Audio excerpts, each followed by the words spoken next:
നമസ്കാരം. മീഡിയ ഓഡിറ്റിലേക്ക് സ്വാഗതം. മീശമാധവൻ ഏതെങ്കിലും സാധനത്തെ നോക്കി മീശ വിരിച്ചാൽ പിന്നെ നോക്കണ്ട. അത് കിണ്ടിയായാലും ഓട്ടുരുളിയായാലും അരഞ്ഞാണമായാലും മാധവൻ അത് പൊക്കിയിരിക്കും. ആ സീൻ ഓർമ്മ വരുന്നില്ലേ? ഇപ്പോഴത് ഓർക്കാൻ ന്യായമായും ഒരു കാരണമുണ്ട്. 2014 ആദ്യം പ്രധാനമന്ത്രിയായി വന്ന് പാർലമെൻറ്റിൻ്റെ പ്രധാന കവാടത്തിൽ നരേന്ദ്രമോദി സാഷ്ടാംഗ പ്രണാമം നടത്തി. അതിനു പിന്നാലെ ഇന്ത്യയുടെ മഹത്തായ പാർലമെൻ്ററി ജനാധിപത്യത്തിൻ്റെ മേൽ കത്തിവെച്ചു.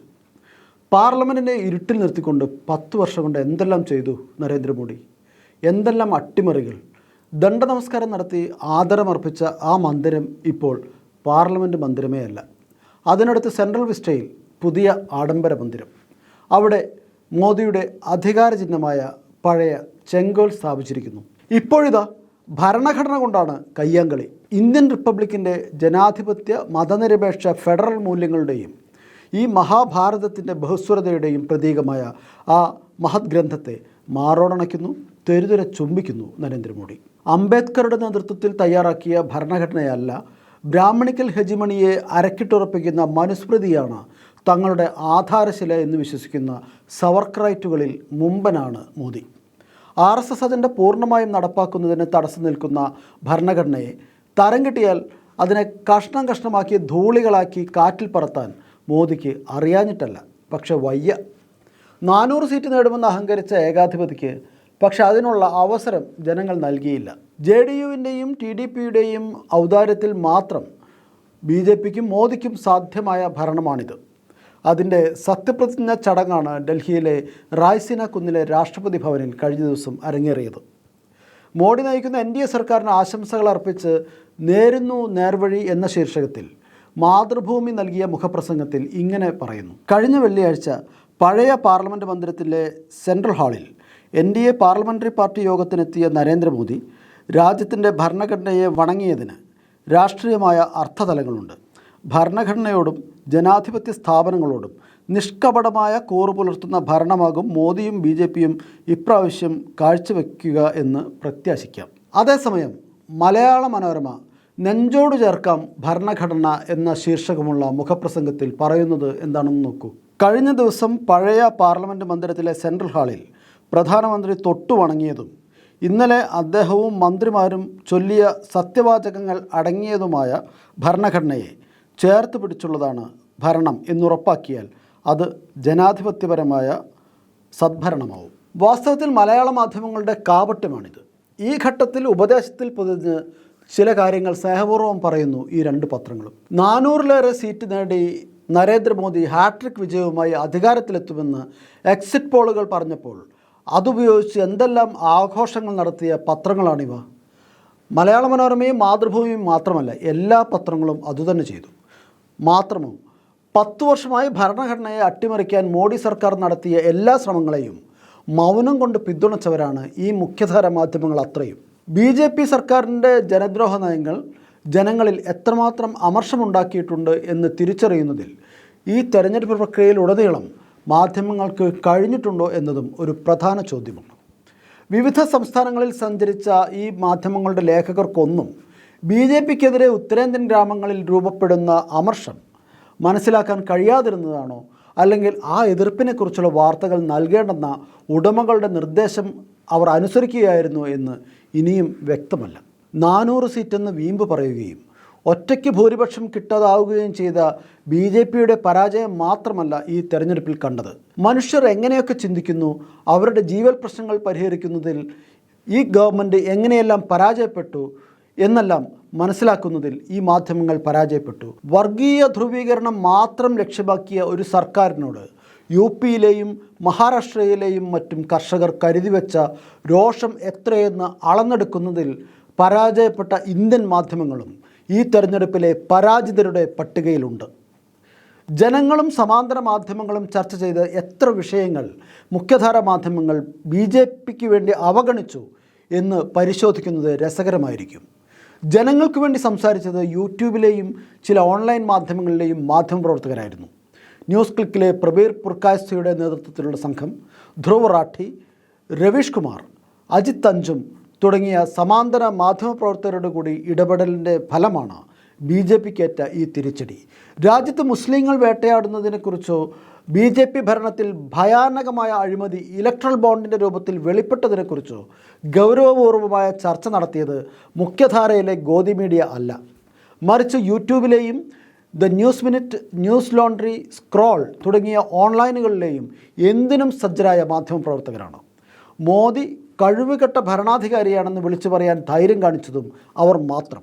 ഏഷ്യാനെറ്റിലെ സിന്ധു സൂര്യകുമാറും അജയ് കൽറയുമൊക്കെ പ്രധാനമന്ത്രി കാര്യാലയം തയ്യാറാക്കിയ അഭിമുഖ പ്രഹസനത്തിൽ പ്രജാപതിയെ അലോസരപ്പെടുത്തുന്ന ഒരു ചോദ്യം പോലും ചോദിക്കാതെ പഞ്ചപുച്ഛമടക്കി വിദൂഷക വേഷം കെട്ടിയതും ഈ തെരഞ്ഞെടുപ്പ് പ്രചാരണത്തിനിടെ നാം കണ്ടു. മഹാരാഷ്ട്രയിൽ പ്രതിപക്ഷ പാർട്ടികളുടെ മഹാവികാസ് അഘാഡിയും UPയിൽ ഇന്ത്യ മുന്നണിയും മികച്ച വിജയം നേടുമെന്ന് മനസ്സിലാക്കാൻ മുഖ്യധാര പരാജയപ്പെടുകയായിരുന്നു.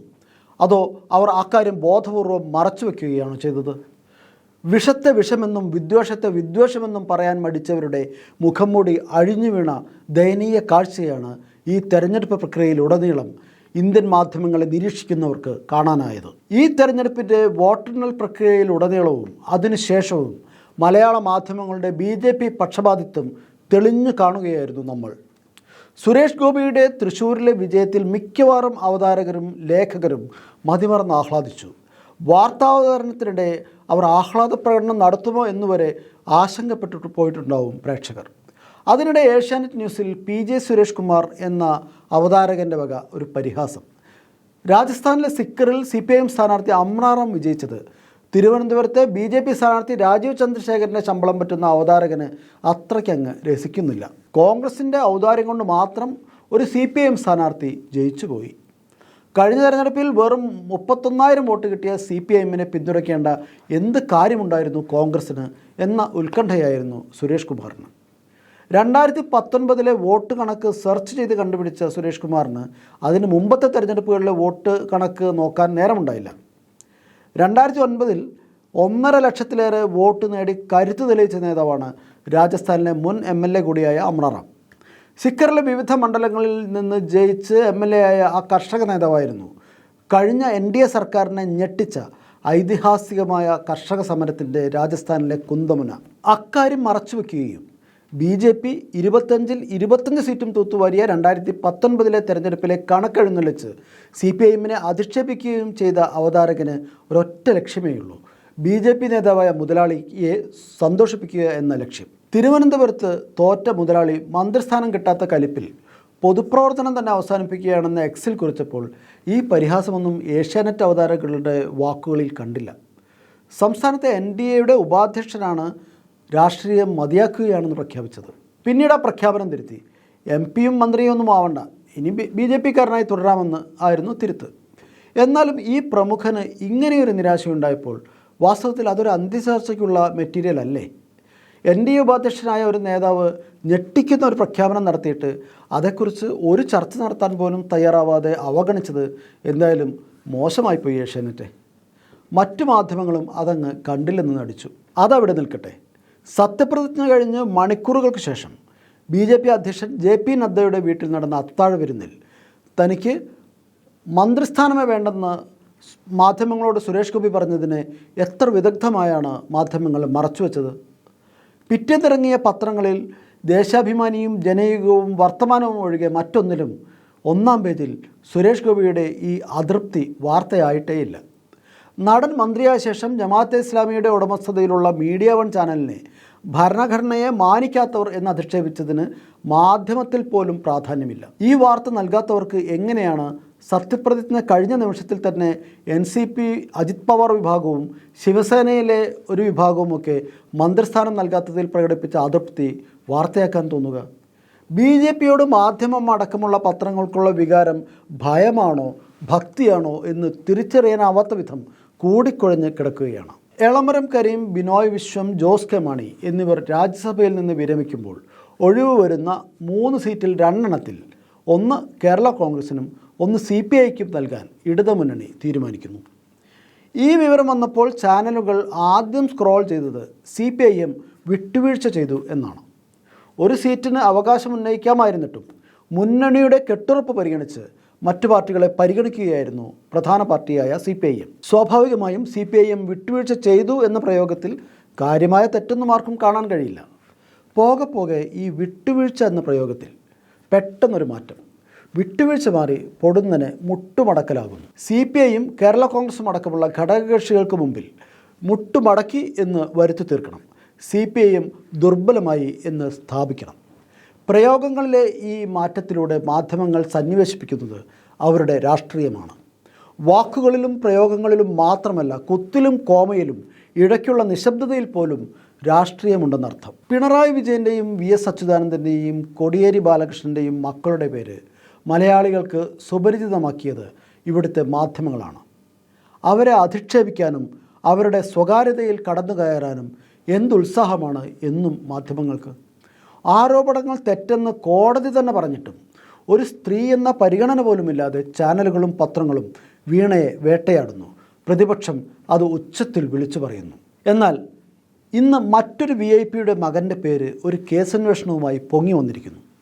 ഇല്ലാത്ത മദ്യനയത്തിൻ്റെ പേരിൽ പ്രതിപക്ഷം ആയുധമാക്കിയ ഒരു ഫോൺ സംഭാഷണത്തെക്കുറിച്ചുള്ള അന്വേഷണത്തിൻ്റെ ഭാഗമായി ഈ VIP പുത്രന് ക്രൈംബ്രാഞ്ച് നോട്ടീസ് അയച്ചിരിക്കുന്നു. മറന്നുപോകരുത്, നോട്ടീസ് കൈപ്പറ്റിയ പോരാളിയുടെ പേര് അർജുൻ എന്നാണ്. വെറും അർജുനല്ല, അർജുൻ രാധാകൃഷ്ണൻ. ഈ വില്ലാളിയുടെ തേരോടിക്കുന്ന രാധാകൃഷ്ണൻ്റെ പൂർണ്ണ നാമധേയം പറഞ്ഞു തരാം: തിരുവഞ്ചൂർ രാധാകൃഷ്ണൻ. ആഭ്യന്തര വകുപ്പ് ഉപയോഗിച്ച് രാഷ്ട്രീയ എതിരാളികളെ വേട്ടയാടിയ മന്ത്രി, കോൺഗ്രസിലെ സകല ഉടായ്പകളുടെയും ഗോഡ്ഫാദർ, BJPയുമായി തരം പോലെ വോട്ട് കച്ചവടം നടത്തുന്ന 916 മതേതരവാദി. മുഖം ഓർമ്മയില്ലെങ്കിൽ ഈ പടമൊന്ന് നോക്കൂ. പണ്ട് സോളാർ വിവാദകാലത്ത് ഒരു ഗൃഹപ്രവേശത്തിന് ചെന്ന് കരിക്ക് കുടിക്കുന്ന അതേ രാധാകൃഷ്ണൻ തന്നെ. മകൻ്റെ ഭാര്യയുടെ കുടുംബത്തിന് അമ്പാടി എന്നൊരു ബാറുണ്ട് തൊടുപുഴയിൽ. ആ ബാറിനായി ചില ഇടപാടുകൾ നടത്തിയതാണ് അർജുൻ. കൃഷ്ണൻ, അർജുൻ, അമ്പാടി, മൊത്തത്തിലൊരു മഹാഭാരതം ബാല സെറ്റപ്പ്. മകൻ നിരപരാധിയാണെന്ന വിലാപവുമായി വൈകാതെ തിരുവഞ്ചൂർ രാധാകൃഷ്ണൻ എത്തും. ഏതായാലും മാധ്യമങ്ങൾ മറച്ചുവെക്കാൻ പോകുന്ന മറ്റൊരു വാർത്തയായിരിക്കും ഇത്. അപ്പോൾ ഈ മുൻമന്ത്രിയുടെ മകൻ്റെ പേര് മറക്കരുത്, അർജുൻ രാധാകൃഷ്ണൻ. മുഖ്യധാരയിൽ ഈ പേര് കാണില്ല, അതുകൊണ്ട് പറഞ്ഞെന്ന് മാത്രം. തൃശ്ശൂരിൽ മുരളീധരനെ തോൽപ്പിക്കാൻ കോൺഗ്രസ് വോട്ടുകൾ BJPക്ക് വിറ്റതിനെതിരെ ഉള്ള ഒരു വിഭാഗം കോൺഗ്രസ്സുകാരുടെ പ്രതിഷേധം തെരുവ് യുദ്ധ സമാനമായിരിക്കുന്നു. DCC ആസ്ഥാനമായ K കരുണാകരൻ സപ്തതി മന്ദിരത്തിൽ ഹെൽമറ്റും ബുള്ളറ്റ് പ്രൂഫ് ജാക്കറ്റുമില്ലാതെ കടന്നു ചെല്ലാൻ വയ്യാത്ത സ്ഥിതി. വോട്ട് വിറ്റവരും വോട്ട് വിൽക്കാത്തവരും തമ്മിൽ DCC ഓഫീസിൽ വെച്ച് പലവട്ടം ഏറ്റുമുട്ടി. ആശുപത്രിയായി, കേസായി, കൗണ്ടർ കേസായി. ജനറൽ സെക്രട്ടറിയുടെ പരാതിയെ തുടർന്ന് DCC പ്രസിഡന്റിനെതിരെ പോലീസ് കേസെടുത്തു.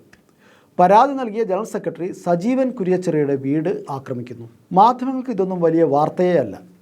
CPIM ബ്രാഞ്ച് സെക്രട്ടറി ബ്രാഞ്ച് അംഗത്തിൻ്റെ മുഖത്ത് നോക്കി ഒന്ന് ചിരിക്കാതിരുത്താൽ അതാണ് വാർത്ത. പിന്നെ പത്രങ്ങളിൽ ലീഡ് സ്റ്റോറിയായി, ചാനലുകളിൽ അന്തിച്ചർച്ചയായി. മറുവശത്ത് DCC ജനറൽ സെക്രട്ടറിയെ പ്രസിഡന്റിൻ്റെ ഗുണ്ടകൾ തല്ലിക്കൊന്നാൽ പോലും മുഖ്യധാര അത് ചരമക്കോളത്തിൽ ഒതുക്കി കൊടുക്കും. അതിശയോക്തി പറയുകയല്ല. കോൺഗ്രസ് ഗ്രൂപ്പ് വഴക്കിൽ 2013 ജൂൺ 1 തൃശ്ശൂർ അയ്യന്തോൾ കാർത്യായനി ക്ഷേത്രമുറ്റത്ത് വെച്ച് ഭാര്യയുടെ കൺമുന്നിലിട്ട് കൊലപ്പെടുത്തിയ മധു ഈച്ചരത്ത് എന്ന യുവാവിനെ എത്ര പേർക്കറിയാം? അതിന് പ്രതികാരമെന്നോണം അതേ വർഷം ആഗസ്റ്റ് 15 മറുപക്ഷം വെട്ടിക്കൊന്ന ലാൽജി കൊള്ളന്നൂരിനെ ആർക്കും ഓർമ്മയുണ്ട്? തീർന്നില്ല. 2015 ജൂൺ 1 വീണ്ടും ഒരു കൊലപാതകം. കോൺഗ്രസിൻ്റെ ചാവക്കാട് മണ്ഡല കമ്മിറ്റി അംഗം AC ഹനീഫയെ അദ്ദേഹത്തിൻ്റെ ഉമ്മയുടെ മുന്നിലിട്ട് കൊലപ്പെടുത്തിയത് മണ്ഡലം കോൺഗ്രസ് പ്രസിഡന്റ് ഗോപപ്രതാപൻ്റെ സംഘമായിരുന്നു. ഗ്രൂപ്പ് വഴക്കിൽ ജീവൻ പൊലിഞ്ഞ ഈ മനുഷ്യരുടെ പേര് നമ്മിൽ എത്ര പേർക്കറിയാം? നാം എന്ത് ചിന്തിക്കണമെന്ന്, നാം എന്ത് തീരുമാനിക്കണമെന്ന്, എന്ത് ഓർത്തു വയ്ക്കണം എന്ന്, അതിനെക്കുറിച്ചൊക്കെയുള്ള അധികാരം മാധ്യമങ്ങൾക്ക്, അതായത് മുഖ്യധാര മാധ്യമങ്ങൾക്ക് നാം നൽകുകയേ അരുത്. സംസ്ഥാന പുരസ്കാരം നേടിയ അഭിനേത്രി നിമിഷ സജയൻ സംഘപരിവാർ സൈബർ ഗുണ്ടകളുടെ അധിക്ഷേപം നേരിടുകയാണ്. പൗരത്വ പ്രക്ഷോഭകാലത്ത് സുരേഷ് ഗോപിയെ വിമർശിച്ചതാണ് ഈ സൈബർ ലിഞ്ചിങ്ങിന് കാരണം. ഒരു നടിക്ക് സ്വതന്ത്രമായ അഭിപ്രായം പറയാൻ പാടില്ലെന്ന് വിശ്വസിക്കുന്ന മാനസിക രോഗികളുടെ ലൈംഗിക ചുവയുള്ള അധിക്ഷേപങ്ങൾക്കിടയിൽ മനോരമ ഓൺലൈൻ വലിയൊരു ഉപകാരം ചെയ്തു കൊടുത്തു അവർക്ക്. സംഘി സൈബർ ഗുണ്ടകൾ ചത്താൽ പോലും മറക്കില്ല ആ സഹായം. ആ നടിയുടെ വ്യത്യസ്തമായ ചിത്രങ്ങൾ ഇങ്ങനെ വെബ്സൈറ്റിലിട്ട് അവരെ വീണ്ടും ആക്രമണത്തിന് എറിഞ്ഞുകൊടുത്തു. അതിൽ ഒരു സെറ്റ് ചിത്രങ്ങൾ നടി ചുവന്ന സാരി ഉടുത്തിട്ടുള്ളതാണെന്ന് പ്രത്യേകം പറയുന്നുണ്ട്. എന്നാലല്ലേ തെറിവിളിക്കൊരു വീര്യം കിട്ടൂ. ഏതായാലും സംഖ്യകളുടെ മനോവൈകൃതത്തെക്കാൾ ഗുരുതരമായ രോഗം ബാധിച്ചവർ മലയാള മനോരമ ഓൺലൈനിലുണ്ടെന്നതോർത്ത് നമ്മളാരും വിഷമിക്കേണ്ട കാര്യമില്ല. പോസ്റ്റിലെ ഹിറ്റാണ് പ്രധാനം. അതിനുവേണ്ടി എന്ത് നെറുകേട് ചെയ്യാനും ആ ഓൺലൈനിന്, അതായത് മലയാള മനോരമക്കാർക്ക് കയ്യറപ്പുണ്ടാവില്ല. മീഡിയ ഓഡിറ്റ് ഈ ലക്കം ഇവിടെ അവസാനിപ്പിക്കുന്നു. ഇനി അടുത്തയാഴ്ച കാണാം. നന്ദി, നമസ്കാരം.